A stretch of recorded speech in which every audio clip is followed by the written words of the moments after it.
there's a confusion there, that you become soft if you lead with your heart, but it like real strength can only come from empathy. And it's like good enough, so you gotta be great, and I'ma do whatever it takes, doing what I love for life, and I'll pay the price, and not stopping even if the shit kills me, even if it kills me. Hi everyone, and welcome to MattGron Talks. This is episode 82. My name is Mattias, aka MattGron, and I'm the founder of the HubSpot agency iGoMoon. And in this vlog, I share my scaling up journey, building the company from nothing to something. And on the other side, with me, we also have my co-host, Svea Malina Lanchoff, who makes sure we don't get stuck in my head, so to speak. Keep on track. Exactly. You are the rail here. I don't know. Yeah. I am the rail. I'm not the train. I'm the rail. Mattias is the train.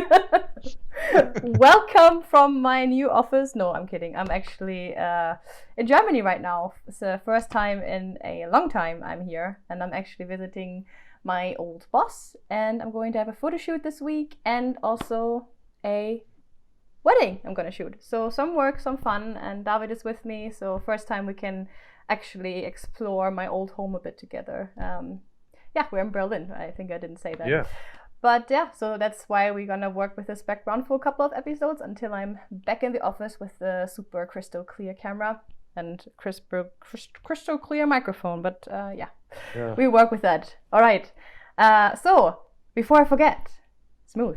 This is for entrepreneurship. Run smack into reality. Welcome to episode 82, and it's Monday today. Yes. And on Monday we talk about. So I love Mondays. That's when I share my personal development journey, growing as a human being and a leader, and basically share a lot of personal experiences. Yeah. And then we have our Wednesday episodes. This is when I talk more about business development and what I learned in the entrepreneurial process, scaling up iGoMoon. That could be things around sales, marketing, execution, financial cash strategies. Yeah, it's a fun day. I like Wednesdays. And Friday? It's also fun. And Friday, they are also fun. That's when I share my inventory from the week. I basically share things I could done different during the week, and what I have learned, and also celebrating some victories. And as I like to call it, it's your little diary of the week, because it's documentation what we do here. And yeah, I would say let's start with our Monday episode. I prepared a topic because you inspired me to do this. Actually, yesterday. No, what was it yesterday? Friday, the Friday episode. But we did it yesterday. That's why I'm confused. Yeah, the Friday episode recorded Sunday because we were on a conference together. And actually, I gave you kudos yesterday for sharing your story with such an open heart. I grew up on a farm, not far away from here. It's probably like 10 kilometers if you take the Fågelvägen, the bird way, as we say in Swedish, in that direction. And I spent the first 20 years at this farm, and that's my brother and me and my mother, tent vacation. Me and my dad in the tractor, like we were doing sports. Someone maybe wonder if there is flowers, or like at the office you can see I really like the flowers, and you can see the shows is like I like shows. I think I also said it yesterday that for me it was very insightful and nice to hear your background, so I understand you better. And it was just, I don't know, it gives everyone who was listening, I think, a feeling that you trust us as well, like your team and the people around you, and you open up. I think that was really cool. And also, just in general, I have a feeling, I mean, I've never worked at iGoMoon, but what I experienced from my side, and also talking to David, who was working for iGoMoon, is that you're very empathic. I think you're direct, but very empathic, and you don't seem to try to be someone else. I think you are aware of your strengths, of your weaknesses, and that's something that stands out to me personally. And I wanted to talk about your leadership style today, which I would label as an authentic leadership style. Do you agree with me? Yeah, I think so. And I feel very authentic. Yeah. And as you described, I think an authentic leader leads with his or her heart, and not just their minds. And I think you shared a little bit about my life story I shared during the kickoff. And today I feel very authentic in my leadership style. And but I must also admit I'm sharing my self-development journey here during Mondays. Yeah. And I mean, if you go back 10, 15 years, that was not my style.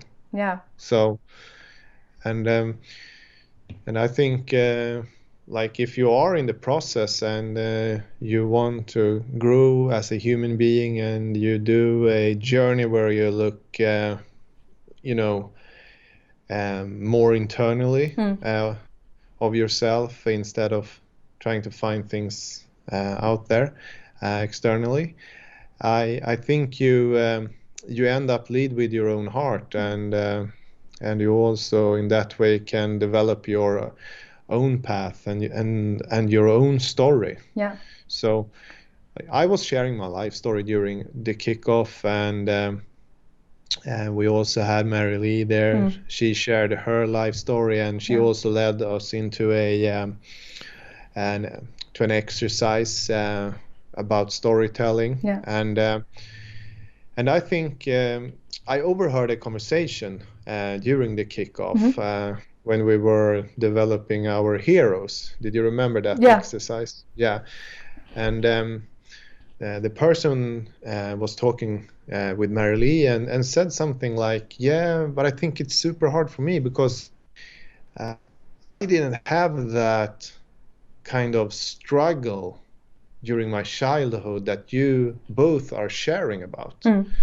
And it's very hard for me to actually understand or try to build my own story here. I get a little bit stressed. And when I heard that, I realized that was me 15 years ago.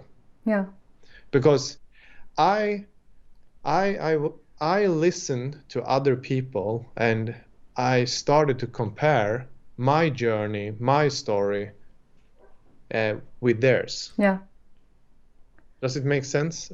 And when I did that, I never started building my own path or my own journey, and everything connects back to the self-esteem. You need to actually take the first steps building your own story. So yes, so I really want to say that I want to admit that I was not an authentic person. Yeah. I was 15 years ago. Every day I was trying to build a facade. Yeah, actually, I wanted to look good. I want to dig into that. That was actually something I wanted to ask at the end, but I'm going to ask now because it fits so well. So you said that 15 years ago you were not really authentic and you looked left and right, and like you said, try to build a facade. Did you ever try to be like someone else, and why would you try to build this facade and be someone you maybe weren't? Yeah, I mean, I think like it's super important to go all in on yourself if you want to grow yourself, so to speak. And I think you, like, if I look back, I really needed to. For me, it was all about accepting who I am, who I was back then, and in that way, if I look back, I can see it also scares. I was scared because you know, I in one way I tried to hide the real Mattias because I thought that guy was not good enough, you know. Yeah. So in that way, I you know, I maybe I try to copy someone else or be someone else, but I think you can do that on so many different levels. Yeah. Of course. So it's for me, it's more about when I look back. I think that the biggest struggle that still kept me paralyzed was that I was comparing myself. You know, I compared my I was comparing my life with other people's life or successes. So it necessarily doesn't mean that, you know, I did stuff to look like other people, but it was more that I was paralyzed. Like I didn't take action. I was talking, but there was no footwork.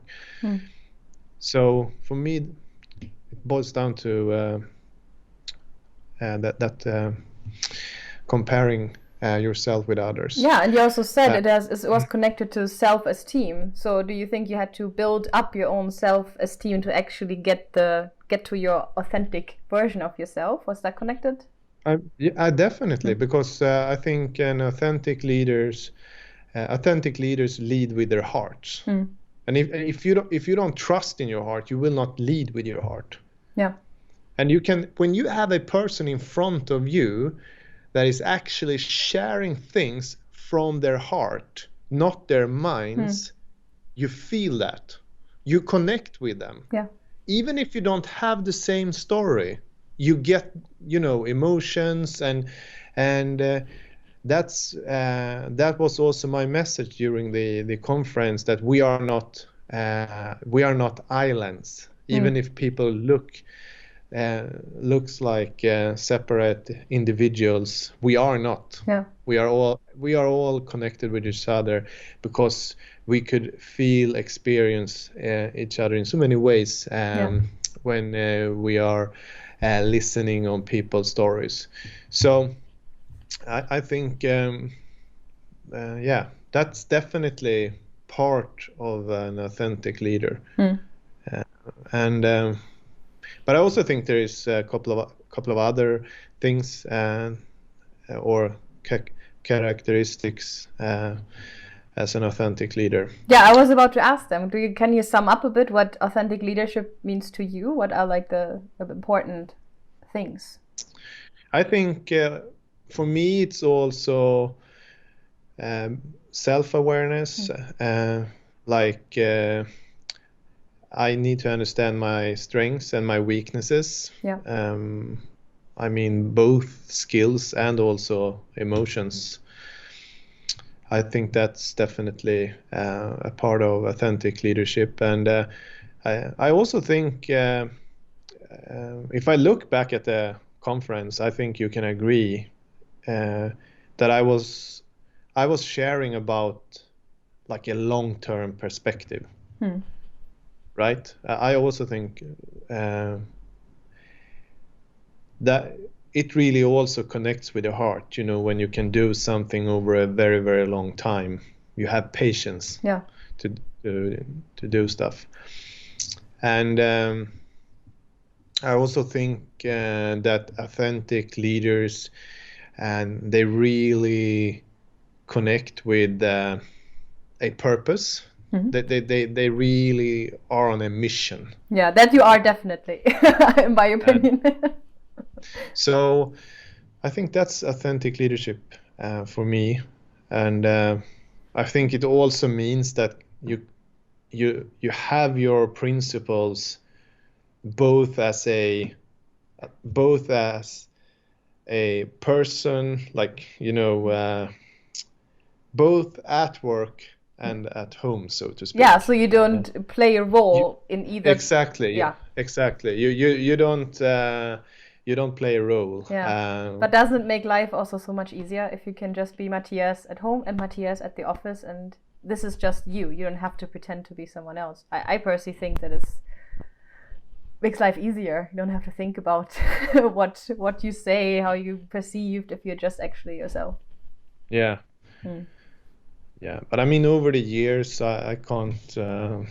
I really need to remind myself all the time because I'm the biggest critic. Yes. Towards myself, like depending on so many different things. Because in life, no matter, if it's your work day or just before we started recording this vlog today, I have stuff I fear and I have stuff I'm hoping for, Yeah. Connecting to Mary Lee's exercise there, I can tell. Yes, and I've been thinking a lot about that exercise because it really makes sense. Yes, it does. And what's super important for me